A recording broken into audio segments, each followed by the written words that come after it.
佢係邊個嚟㗎？點解你哋會拖住嘅？無聲之中怎可知真擁緊你？如觸摸一堆飄忽空氣，眼看無數個問號被靜默的你吻去，只好自欺，從不敢不忍心識穿你。據聞你與那默劇藝人戀上了，我也學別人靜靜地演我這套戲，亦不願分離相對，不發一言。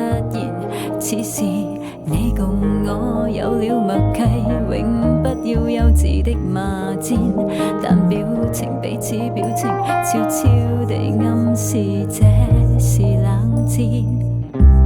多少年講對亦無言。呢個問題我深埋咗喺心裏邊好耐，不過我真係唔敢問佢。流言風一般於身邊一聲一句，從不聽不講不想一句，怕會無意揭露令人難圓場的證據。怎可面對無聲之中將心聲踩碎，變成最有趣默劇藝人不願對，永遠靜靜地寂寞地演你愛侶。別管你想誰相對，不發一言。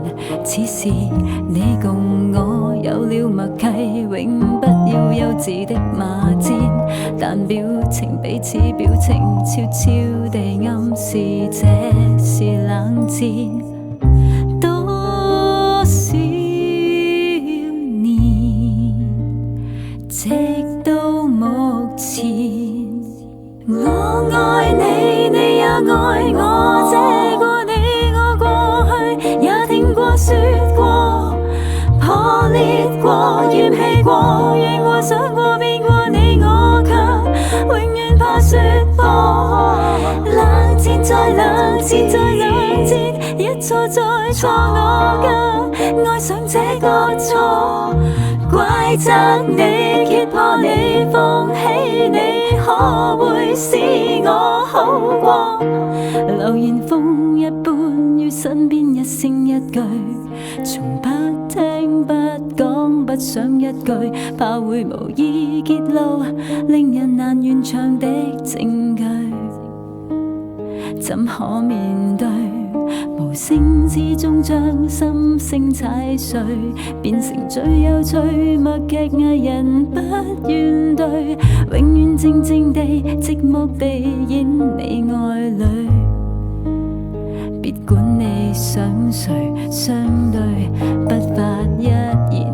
此時你共我有了默契，永不要幼稚的罵戰，但表情即使表情也似沒有話說，沒有話說，沒有話說，像冷戰。多少年共對亦無言，彷彿多少年，欲愛但茫然，欲愛但茫然，讓你走過眼前。佢係邊個唔重要啊，最重要係你仲愛我㗎，係咪啊？